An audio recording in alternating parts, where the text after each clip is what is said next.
Hey listeners, last year was our 15th year of the best in food storytelling. As we head into 2025, we're kicking off a contest in collaboration with the podcast series Feast and Harmony and Sixth Man, where you have the opportunity to win a 4-night cruise for two on Chefs Making Waves, a food, wine, and spirits festival at sea. When you donate to HRN, you'll be entered for the chance to win a porthole cabin for two on Chefs Making Waves, sailing May 5th through 9th, 2025, from Miami to Cozumel, Mexico on Norwegian Gem. You'll also support another year of great food storytelling with a portion of your donation going toward disaster relief for the food and beverage communities within Western North Carolina and Southern California. This cruise is a once-in-a-lifetime opportunity for culinary adventurers, featuring top celebrity chefs including Jonathan Waxman, Antonio Lafaso, Robert Irvine, and many, many more. There's a myriad of experiences such as restaurant takeovers, live food and mixology demos, themed parties, and more. To enter your chance to win, please visit heritageradionetwork.org/cruise. Terms and conditions apply. You must be 21 or over to enter. That's heritageradionetwork.org/cruise. You're listening to Heritage Radio Network. Hey, Gringex Chicagoans. I'm Linda from Cena Secreto. If you are in the neighborhood, you should look up Cena Secreto on Instagram. See if I'm hosting any dinners or tastings upcoming. Can't wait to see ya. SEYNA Secreto. Secret with an O. This episode is brought to you by Wisconsin Cheese. Wisconsin, the state of cheese, makes half of the nation's specialty cheese and wins more awards than any other state or country. Our heritage and traditions, master cheesemaker program, and the American propensity for innovation all put Wisconsin on the cutting wedge of cheesemaking. With over 600 varieties of cheese to choose from and 5,500 national and international awards and counting, get ready to turn your refrigerator into a trophy case. Enjoying a Wisconsin cheese is basically like winning a gold medal in culinary achievement. Set your mind at cheese. When you bite into a wedge of Wisconsin Wonderful, you know it is made with the ultimate skill and passion possible. Find your next favorite cheese at wisconsincheese.com.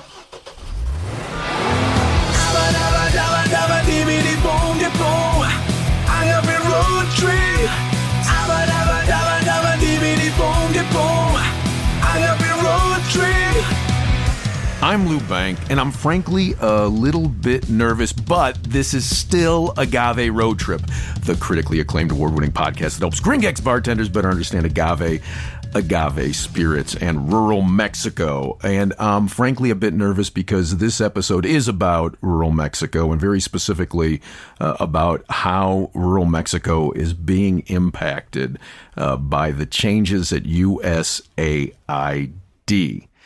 So, I think to start, I think it's important to explain what USAID is for anybody who doesn't know.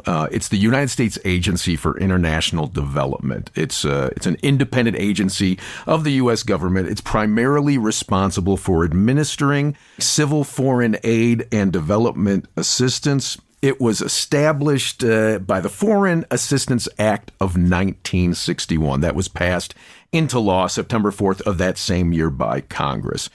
Currently, or not so currently, it has a staff of 10,000 and it distributes aid to more than 60 countries. It's got a budget of $70 billion annually.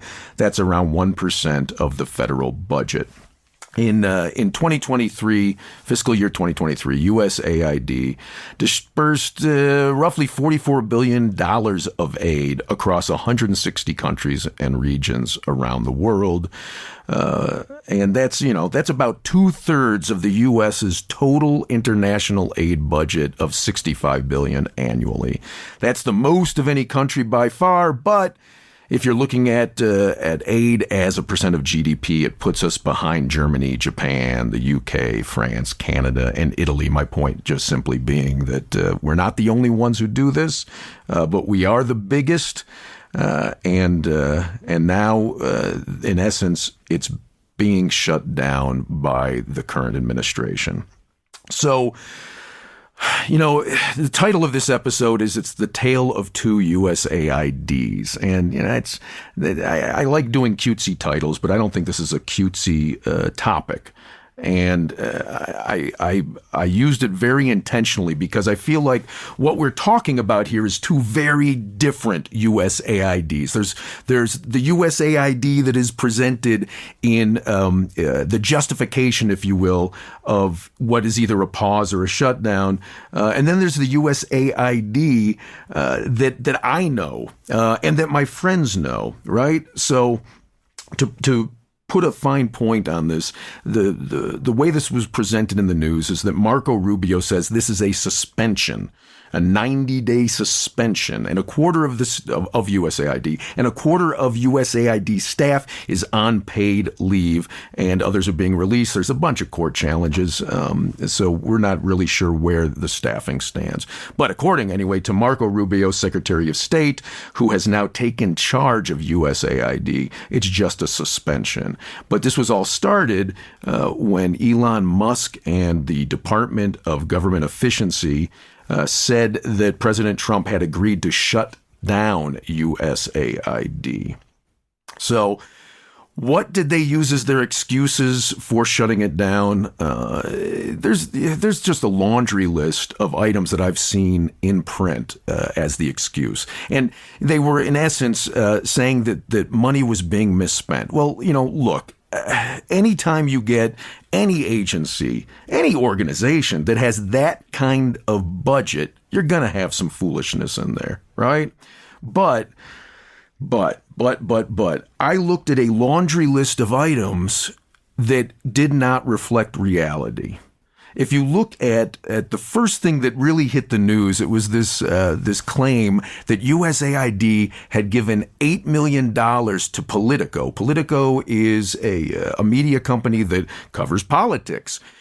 If you look at the claim of $8 million from USAID to Politico, it's just false. And you don't have to take my word for it. I don't want you to take my word for it. I want you to go to usaspending.gov and search it for yourself. And what you'll see is that there has, in fact, been $8 million going from the U.S. government to Politico.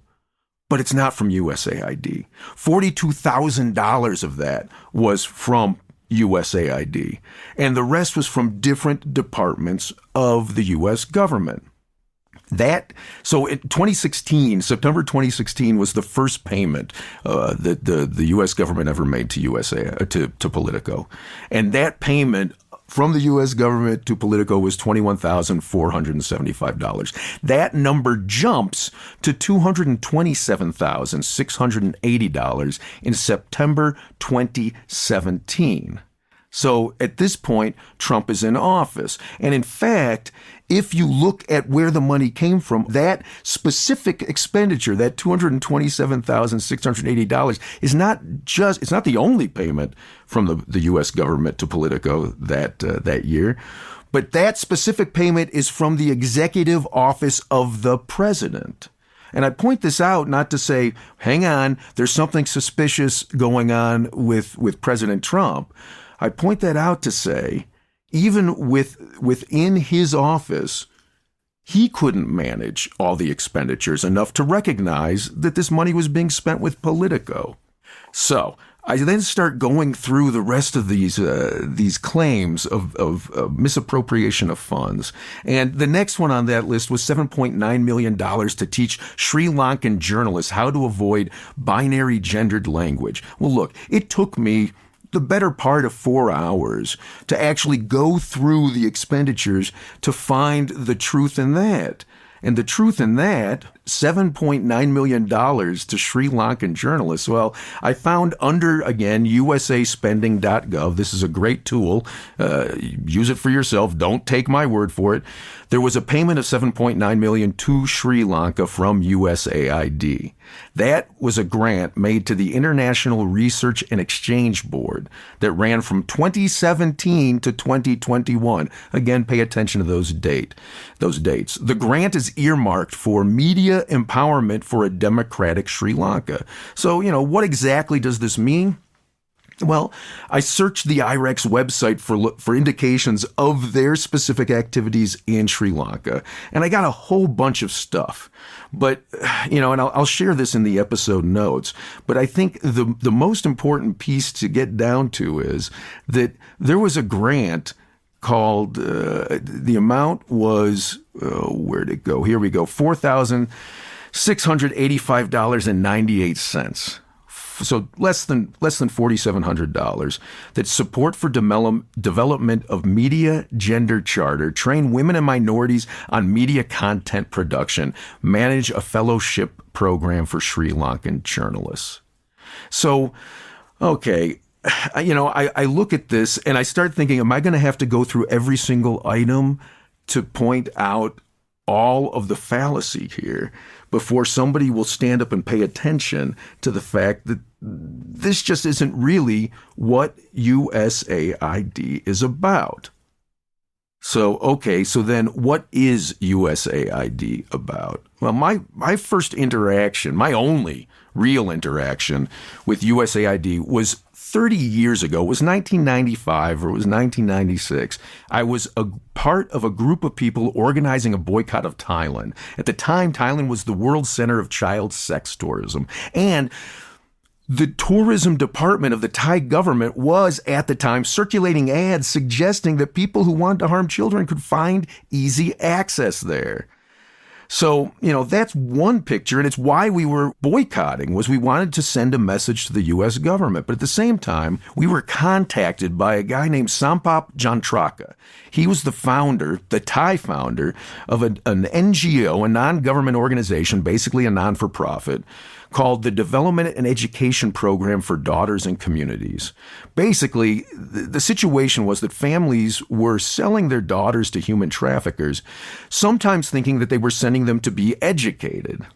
What Sampap's program did was he actually went to those same families and he gave them money in order to take their children and put them into an education that could be used for gainful employment. So literally, you're talking about teaching these young girls to grow up to be secretaries or to grow up and work in restaurants. Well, so Sampap found us because his work was identified by USAID as being a solution to the trafficking of the young girls of Thailand. And USAID recognized the approach that we were taking back in the USA. So they brought Sampap to the USA to meet with officials in our country, officials from the UN and, officials from different state departments, and he visited with us. He visited a small group of us in Oregon on the dime of USAID, and that connection resulted in tens of thousands of dollars going to Sampap, saving dozens of girls from potential trafficking. So that's my experience with USAID. But, I start looking over the notes that have popped up since then, and I see articles about coca eradication in Peru and Colombia through funding of alternatives like cacao and coffee farming. And as we talk about the drug issues here in the USA, isn't that something that we want to do? And border security in Mexico, that's funded by USAID. I frankly don't want border security in Mexico, but I understand that a lot of people do. And then there's the preservation of the Amazon, the lungs of the world. If we can't give money to preserve the thing that provides oxygen to our planet, what are we here for? And looking at that, I want to keep my mind open to, okay, maybe USAID isn't the right way to fund something like that, to fund that project. There was a statement, Peru's premier, Gustavo Andrianza, and I'm sure I butchered his name, said that his government's going to continue the crop substitution program without the funding from USAID.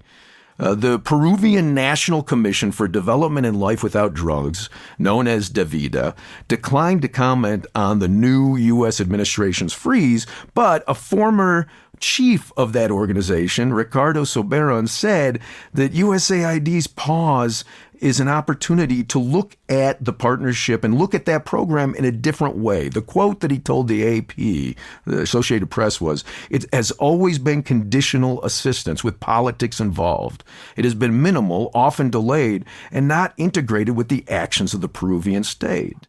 So I say that to say that I don't necessarily think I'm 100% right in all of this, but I do think that shutting this wing of the government down is going to cause more harm than good. But, just as this is a tale of two USAIDs, I think it is also a tale to tell of two different Trumps. Some of my friends here in Mexico have been contacting me since this news came out. They're friends who work in the NGOs, in the non-for-profits in Mexico. And every single one of them asked me to not use the names of their NGOs, let alone their names, because they are so afraid of retribution from this administration. They are so concerned.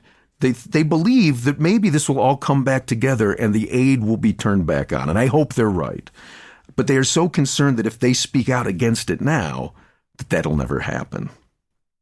So let me tell you my tale of two Trumps, because I heard this from one of those friends. Is they did not receive at their NGO in rural Mexico, they did not receive a dime of aid from USAID until 2019. Again, Trump's first administration.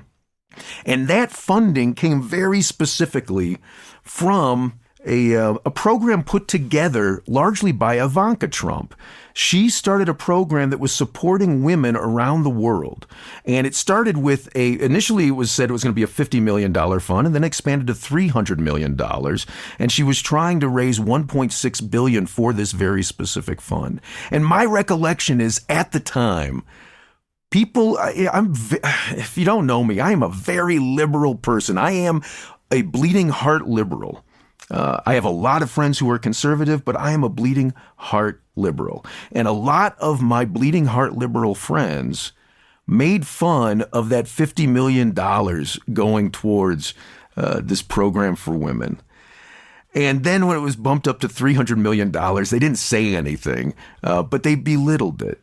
And I say that to say that there is foolishness on both sides. So, my mind now is going to the sermon that Bishop Marianne Edgar Budde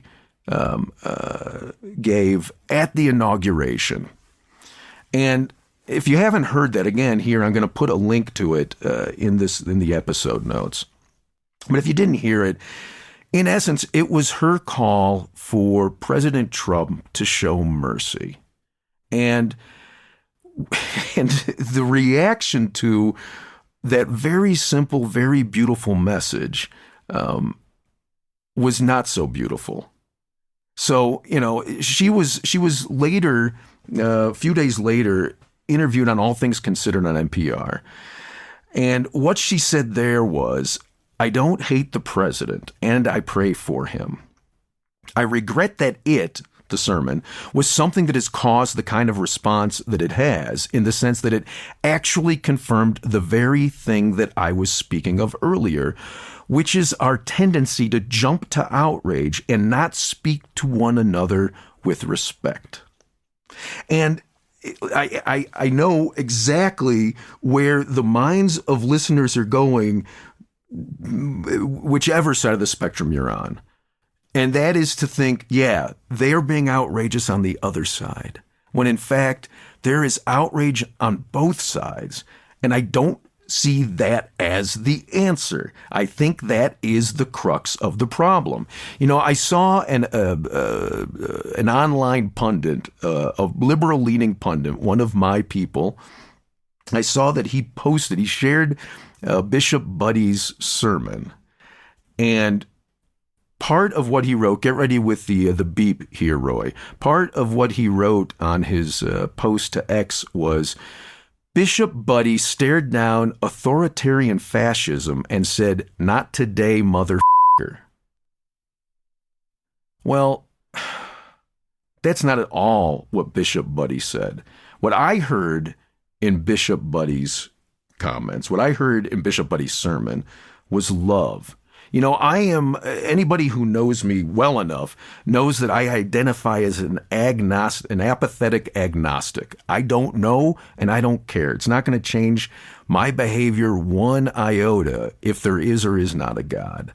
I think a lot more about my deathbed. I think about the last 20 minutes of my life and the things that will be going through my head, the regrets that will be going through my head. And so much of the work that I do that would be described as volunteer work or philanthropic work, so much of that is done because I'm trying to stack a deck where anytime these negative thoughts, these regrets come into my head when I'm in that last 20 minutes of my life or the last, 20 hours or last 20 days, whenever I'm in that position where I can't physically do anything except think, I know that I'm going to think about the regrets, and I am trying to build a stack of cards that I can play to think about over those thoughts.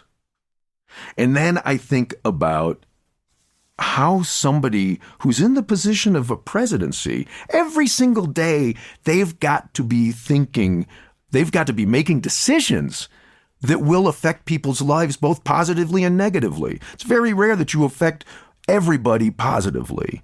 And I can't even imagine the regrets that they're building up. I also find myself so frequently trying to overcome my instinct when somebody attacks me. There are people who don't like the work that I do in Mexico, and okay, I get that. And so frequently, particularly in my youth, what I would do, I can be a bigger asshole than you can, and I know I can. And that is my initial reaction. And it's not who I want to be. I let people knock me off of my balance to become less of who I really want to be, and more reflective of what I would say is negative behavior.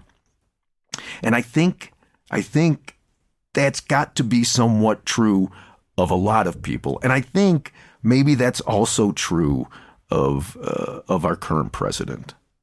And I feel badly that I've contributed to that in some way. But I think if we continue to only see the bad that someone has done, my nephew came and visited me this past weekend, 2 weekends ago, and he told me something I didn't realize, which was that he suddenly had a much harder time accessing nicotine because during Trump's administration, he raised the age limit at which you have to be to access nicotine. And I think that's fantastic. And I know for a fact, and again, I didn't see this in any news reports, I know for a fact that he funded a program that the previous administration, the Obama administration, wouldn't, which was training veterans to utilize technology to identify and rescue child victims of rape. He was literally putting money into a program that previous administration would not, that helped to create a task force of computer forensic scientists for Homeland Security who were specifically tasked with rescuing children who were being raped. So I say all this to say, you're not going to find somebody who's, I don't think you'll find somebody who's all good and somebody who's all bad. And I think it's really hard. To be in any kind of position when you're affecting, dozens of lives, let alone hundreds of lives. So I think this is my way of saying, and this is going to be the wrap, I think this is my way of saying, I want to be more like Bishop Buddy. I want our tendency, as she said, to not be to jump to outrage. I think we need to come from a place of love. And I know how corny that sounds. And I know it makes me sound even older than I am. But I think that is what is missing. I think until we get back to a place of love, we're not going to get where everybody recognizes that even if you're doing something that I disagree with, If I can't find something in it that demonstrates love to somebody, I'm not looking hard enough. I think we need to get back to love before we get back to peace. And I'm going to go ahead and call it a wrap on that. Thanks for listening. Sorry if I angered you, and I hope you're back for next week. You've been listening to Agave Road Trip, the critically acclaimed award-winning podcast that helps Gringex bartenders better understand agave spirits, and rural Mexico. We're blessed with sound engineering by Roy Sierra and a theme song performed by Gabriel Oliveira and Marco Ricos. Sign up to become a road tripper and listen to more episodes at agaveroadtrip.com. If you enjoyed this podcast, please let us know. And if you hated it, well, I'm sure you'll let us know that too. You can also find us on Facebook and Instagram at Agave Road Trip. Agave Road Trip is a production of 10 Angry Pit Bulls, Inc.